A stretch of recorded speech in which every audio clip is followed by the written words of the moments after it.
সকলেই দেখেছেন, সারা দেশবাসী দেখেছেন, গত কিছুদিন পূর্বে দেশের প্রধানমন্ত্রী নরেন্দ্র মোদীজি যখন কর্ণাটকে বিজেপির সহযোগী দল এর হয়ে প্রচার করছিলেন এবং এমপি প্রজ্জ্বল রেভান্নার হয়ে মানুষের কাছে ভোট চাইছিলেন, ঠিক সেই সময় সারা দেশে প্রায় 3000-এর অধিক প্রজ্জ্বল রেভান্না যে নারী সংক্রান্ত যে অপরাধগুলি করেছে সেই ভিডিও সোশ্যাল মিডিয়াতে ভাইরাল হয়েছে এবং আশা করি আপনারা সকলেই এই ভিডিওগুলি দেখেছেন। যে ভিডিওগুলি দেখলে তা প্রমাণিত হয় যে প্রজ্জ্বল রেভান্না একজন নারী বিরোধী এবং ওনারা যখন সরকারে ছিল, উনি একজন দেশের প্রাক্তন প্রধানমন্ত্রীর পরিবারের লোক, তারা যখন সরকারে ছিল যেই সমস্ত মহিলারা ওনাদের কাছে সাহায্যের জন্য গেছেন, প্রত্যেকটি মহিলাকে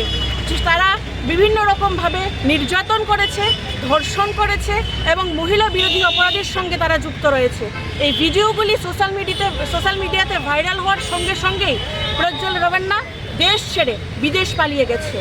এবং মোদী সরকার এবং অমিত শাহজি, আমরা বিভিন্ন ফটোতে দেখেছি, সোশ্যাল মিডিয়াতে বিভিন্ন ফটো দেখেছি,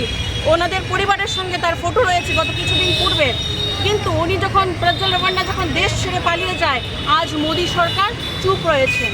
প্রধানমন্ত্রী নরেন্দ্র মোদী স্লোগান দিয়েছিল বেটি বাঁচাও বেটি পড়াও, কিন্তু যখনই বিজেপির সহযোগী দল কিংবা বিজেপি দলের কোনো শাসক দলের কোনো এমপি এমএলএরা মহিলা বিরোধী অপরাধের সঙ্গে যুক্ত হন, ঠিক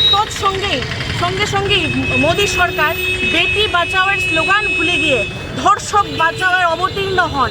আমরা এই ধরনের ঘটনার বিরুদ্ধে তীব্র নিন্দা ও প্রতিবাদ জানাই এবং আমরা মোদী সরকারের কাছে এই দাবি রাখছি যেন উনি ওনার মৌনতা ভেঙে অতি সত্বর মহিলা বিরোধী যে প্রজ্জ্বল রেভান্না রয়েছে ওনাকে দেশে ফিরিয়ে এনে ওর বিরুদ্ধে যেন কঠোর থেকে কঠোরতর শাস্তির ব্যবস্থা গ্রহণ করেন। এবং তৎসঙ্গে আমি এখান থেকে কর্ণাটকের সরকারকে এবং ওখানকার যিনি মহিলা কমিশনার রয়েছেন ওনাকে অনেক অনেক ধন্যবাদ জানাই যে এই ধরনের ঘটনা যখন প্রকাশ্যে এসেছে সঙ্গে সঙ্গে ওনারা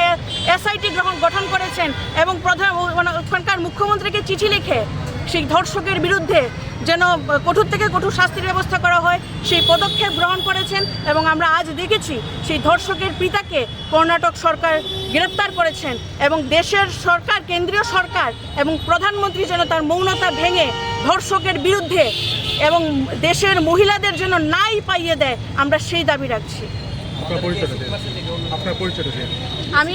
ত্রিপুরা প্রদেশ মহিলা কংগ্রেসের জেনারেল সেক্রেটারি শ্রেয়সী লস্কর।